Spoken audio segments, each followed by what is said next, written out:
Ayan guys, magluluto po ako ngayon ng dinuguan. Pero tinumis po siya. Ibang version ng dinuguan. Nueva Ecija po. Yan po yung merong, ayan, sampalok. Bulaklak ng sampalok. Ayan. And then meron po siyang kamatis, luya. Ayan, of course, onion and garlic. Ayan. Halika guys, magluto tayo ng tinumis. Ayan guys, unahin natin ang luya sa pagigisa.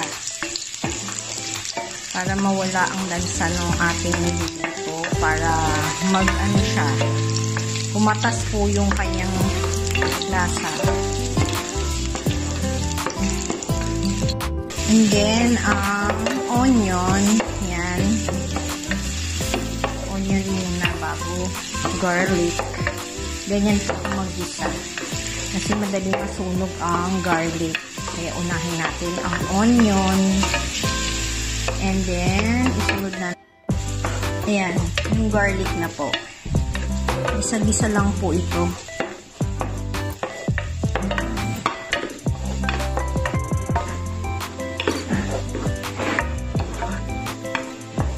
And isunod na po natin yung pork.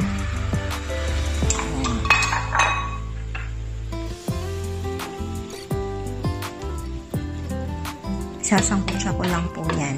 Tatakpan ko muna para medyo kumatas yung kanyang tubig. Takpan muna natin siya. Nilagay ko rin po yung kamatis sa ibabaw niya. Ayan.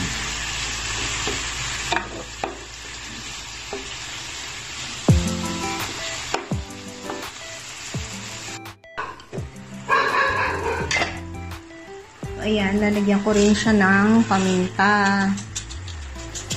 Ayan.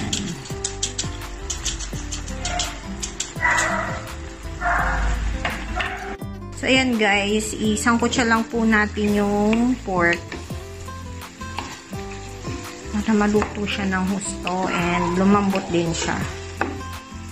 Mamaya isusunod ko na po dito yung dugo ng baboy. Ayan guys, pwede na natin ilagay ang dugo ng baboy.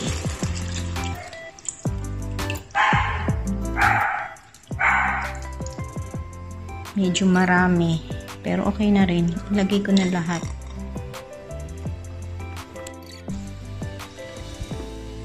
Ayan po, papakuluin ko po siya.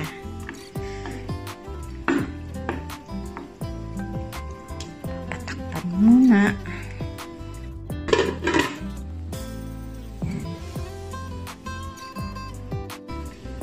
Ayan guys, kumulo na siya, and then later lalagyan ko po siya ng, kasi namumuo siya lalagyan ko po siya ng water.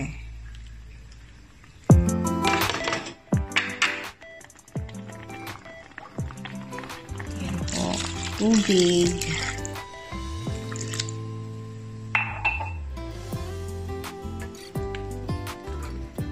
Namumuo na po kasi yung dugo niya. Yan. Need natin lagyan ng water yan. At saka para lumambot din ng husto yung baboy.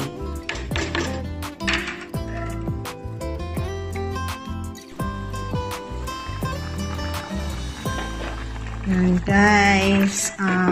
Pinapalambot ko ng ating pork.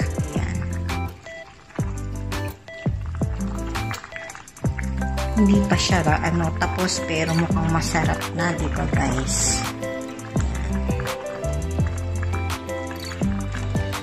Meron ding namumuo na dugo. Pwede na natin siyang timplahan ng patis. Ayan, yung iba kasi asin ang nilalagay, kasi ako ang pantimpla ko is patis. So ayan guys. Malapit na siyang maluto.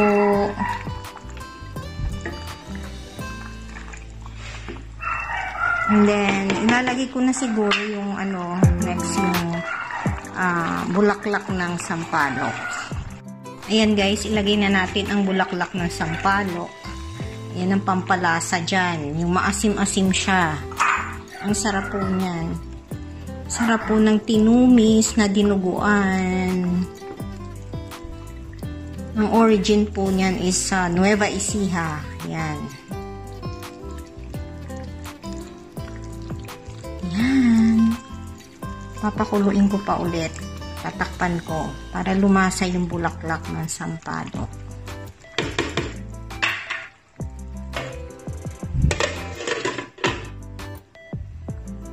Tayin natin siguro mga 3 to 5 minutes ulit. Ayan. Then of course, lagyan po natin siya ng siling haba. Ayan, yung pangsigang. Ayan. Ang bango po niyan. Grabe, ang sarap ng aking dinuguang tinumis. Yay! Ayan na po. Luto na po ang aking tinumis, guys. Ayan. Aking tinumis. Let's try. Iti-taste ko muna siya, guys.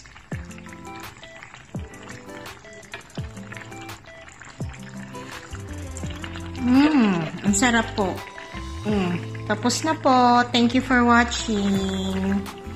Ayan po ang aking dinuguan na tinumis. Try nyo rin po, guys. Hindi matabang.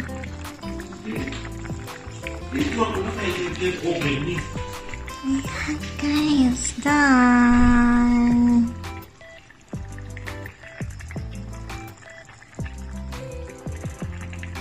Thank you for watching. Bye. God bless. Yan na po ang aking tinumis. Nakahain na po sa lamesa at kakain na po kami. Let's eat po, guys. Napakasarap po niyan at itry nyo po, guys. Kain!